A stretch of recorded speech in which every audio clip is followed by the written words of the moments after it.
So explain, like, I know, but like, what's your explanation of what fiat currency is? Because I know it's all Uh, based on debt. yeah. Um, fiat currency is essentially the paper money that we pass around, and at one time, and I looked at this just the other day, and it wasn't there, but it wasn't long ago. It was like a year ago. The U.S. Treasury's website, right on their front page, said the value of the treasury notes you pass back and forth, doesn't matter what the face value is, $1, a 5, a 10, a 20. They said the value of it was only based on the two participants trading it. Whatever they felt was the value. If I want to sell my car for $5, I can. If I want to sell my house for $1,000, I can. The value of that unit of exchange is purely what the individuals deem at that moment. And with with fiat like that, it's so superfluous. Superfluous. However you pronounce it, superfluous. Yes, that one. It has when we say no backing, it used to have gold backing until Nixon nixed that, and now the only backing would technically be warfare by bullying other nations and so forth. And look, like I said, I was military, I'm a defense contractor. I understood and I knew why we were in countries. I knew, and I fully supported a lot of the things that we've done that may have been unpopular and so forth. And I knew a lot of the missions and understood them because I was part of them. But I do agree that the fiat currency, the actual money we hand back and forth, the only backing is just a signature of the government, but there's nothing intrinsic about it. If I see a dollar on the ground, it's literally just a face value piece of paper, and an individual may or may not give me $1's worth of value in exchange.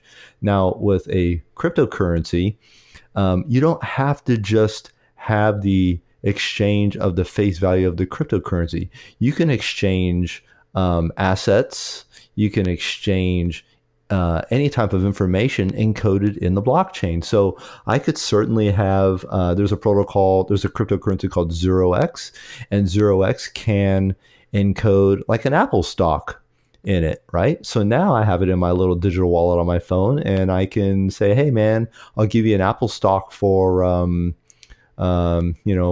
ride to the airport or whatever, and I could pass an Apple stock using a cryptocurrency, and it's a valid Apple stock.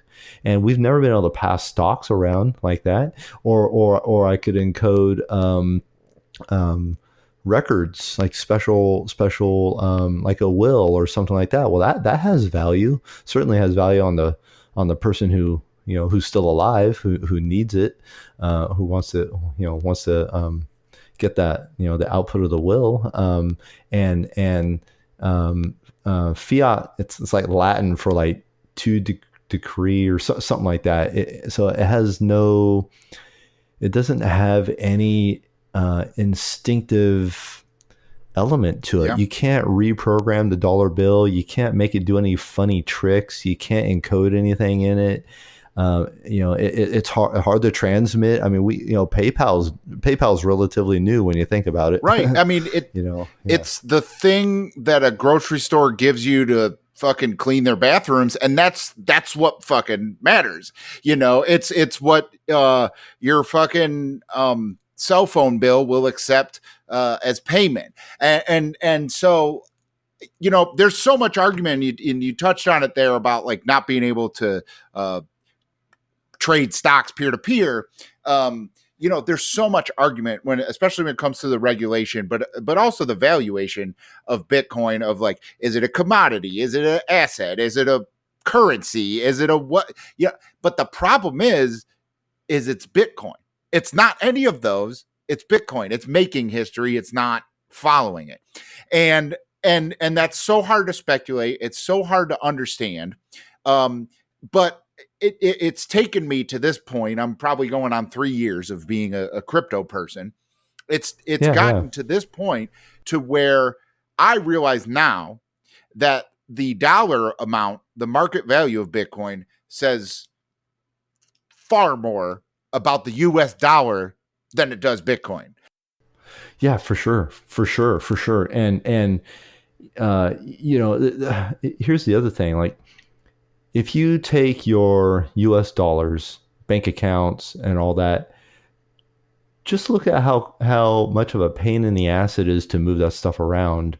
If for whatever reason I need to give all my bank account assets to someone else, it can be pretty difficult if it's sizable, and there's trigger amounts. I think it's like $10,000 that cause a FinCEN trigger amount, or 20,000, something like that.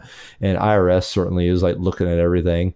And with Bitcoin, all I have to do is write down my little secret password and I just put it on a piece of paper and push it across the table and hand it to someone else. And that's all they need. And now they're the owner of that asset.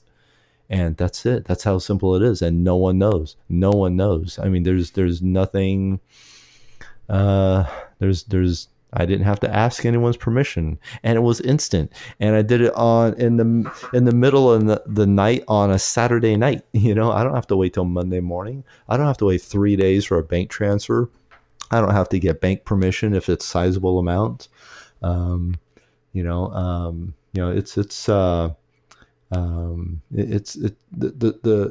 value of Bitcoin is not the value in dollars. It's the value of the ability to do stuff with it.